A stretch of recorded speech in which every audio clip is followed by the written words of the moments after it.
It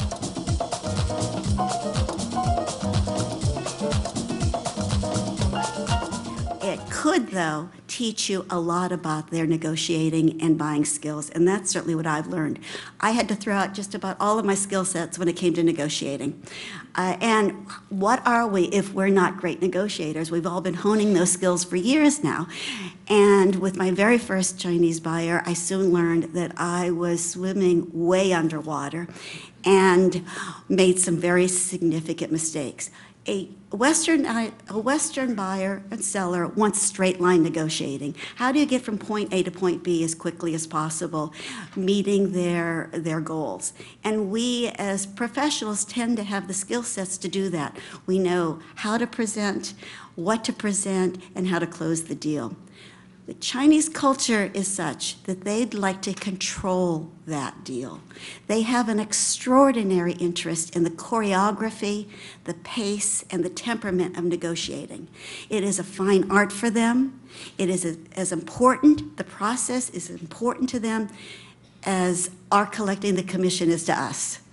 They truly, truly find value and an important element of purchasing anything in the communication and the dance of negotiation.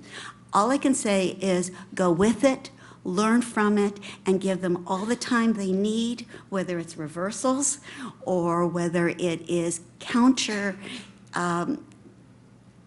goals that change. They are a moving target, their goals regularly.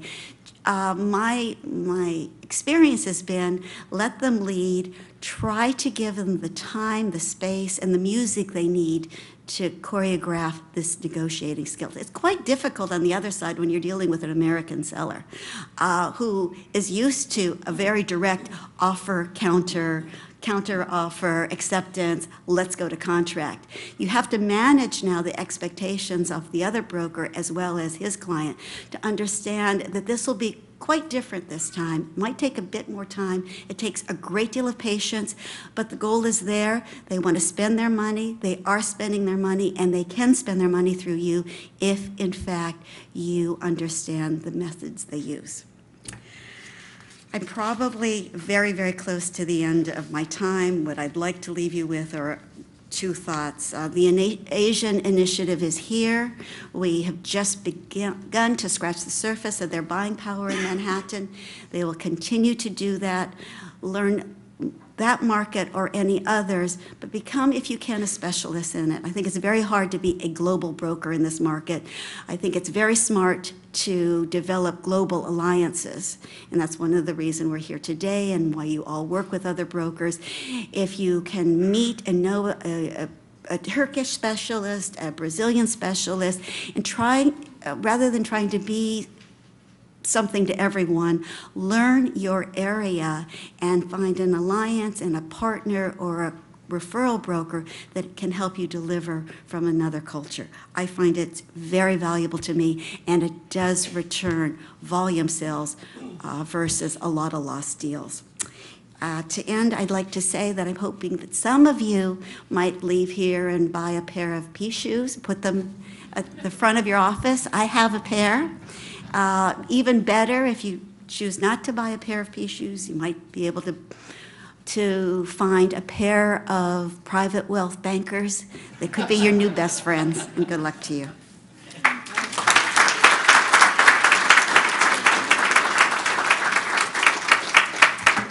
Thank you, Nikki. Thank you for sharing those secrets. Okay, don't share them. Remember what you said.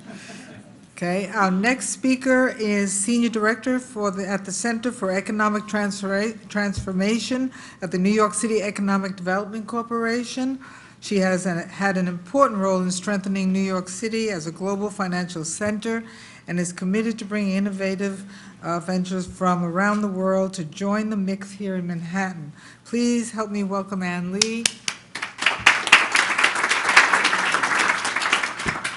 Thank you, and thank you for having me here. I feel a little bit out of place in a room full of real estate experts, given my complete lack of real estate knowledge. So I'm going to try to stick to a topic that I know something about, even if not a tremendous amount, and hope this information would be somewhat helpful to you.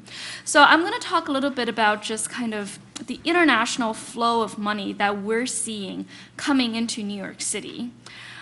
If you look at, and this data is as of 2007, but it actually hasn't changed that much. If you look at it in terms of a percentage up until 2010. And what it's saying is that if you look at how much money is coming into New York City, it is still by and large coming from developed markets, right? So if we don't look at growth percentages, and we're looking at just kind of pure sheer volume numbers, the number one country where money is coming from, and this is not just real estate, this is total foreign investments flowing into New York City. The number one country is United Kingdom. And then if you kind of look at all these different countries going up the bar chart, these are basically developed Western European countries plus Japan. Now, we face a slight issue, which is where money is coming from is not where growth is right now in today's world order. And this chart goes back to the 1970s. And what you can see is that there's been a very steady and pretty steep decline in terms of Europe's percentage as a part of the global GDP. The US has been holding pretty steady up until 2000, but we're starting to see a decline. So who's gaining through these two, right? And what you see is that basically Europe, Japan, and US is declining at the expense and in a growth of Asia. We're starting to see an uptick in a growth of Latin America, but it's very much at its beginning stage. But the growth of Asia has already completely taken off in a hockey stick slope kind of way. So I would say, if we're projecting forward, and when we think about this kind of from an economic development point of view, we think about, where job creation opportunities are going to come from in terms of foreign dollars coming into the city. Our focus has completely shifted. I mean, just in terms of organization, we used to have people who cover Europe. We used to have a group of people who cover Western Europe, and Northern Europe, and we have people who used to cover Japan. Now we have completely restructured our international group. There's one person that's covering China. There's one person that's covering India. There are two people who's covering kind of the rest of the world, and there's just been an enormous amount of focus on the growth regions. So the current areas that we're looking at, China is massive. There is enormous accumulation of wealth in that country. And fortunate, I think, for those of us who are here in the US and in New York, there's a very underdeveloped capital market, and there are very limited investment opportunities domestically.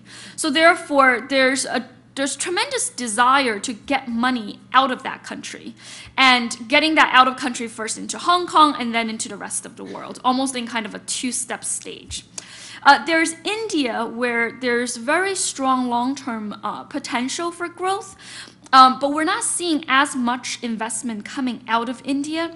India, over the next 10 years, would actually need tremendous amount of investment, especially in terms of infrastructure within that country. And there's starting to be wealth accumulation. There's still tremendous, both in China and India, there's still tremendous kind of wealth disparities between classes. But we think of India started its economic reform more than a decade after China, and we don't think, again, this is based on economists, and economists are always the best predictors of the future. So based on their prediction, the growth in India is not going to be as steep and as steady as China's growth has been, But if you are comparing it to any Western European country or even the United States, you're still seeing, growth numbers that's north of 6% on an annual basis. So that's another country to pay attention to. And I think in terms of outflow of money from India into the United States or into New York City for real estate or for any other type of asset class, I think they're a little bit lagging at this point. Europe, there's slow growth. And again, you kind of have to separate Europe from the old Europe versus the new Europe. And Europe, I think right now we're just seeing, I was in Europe a couple of weeks ago, and it feels like the United States in 2008. It doesn't even feel like the U.S. in 2009, right? It felt like U.S. at the end of 2008, where every day there's a crisis. And it's just, you feel like there's no containment. There's no stopping the domino effect in terms of where the euro is going.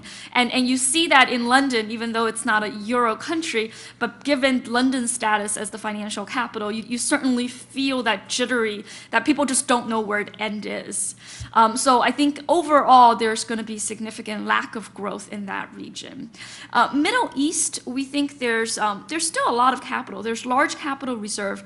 There's we find that region to be very interesting for us because they are actually the leadership in Middle East. If you look at Abu Dhabi, if you look at Qatar, they're very forward-looking, and you have the elite class there that are Western educated, buy into the Western value, and therefore in our interactions with them, we actually find them to be, we actually find the cultural gap to be not as big as with China and India in the business world. And lastly, Latin America, doing very well, especially if you look at Peru and Brazil. The Latin America story is kind of the story of Brazil and Peru. And we see a significant increase in interest to New York City. And we find that culturally, Latin America to be they very much buy into the U.S. lifestyle. They're very in tune with Western value. They're more laid back, just kind of by their culture, but we do find that that's another group of people where the cultural gap is not as large as we had thought it would be when we started working with that group of countries.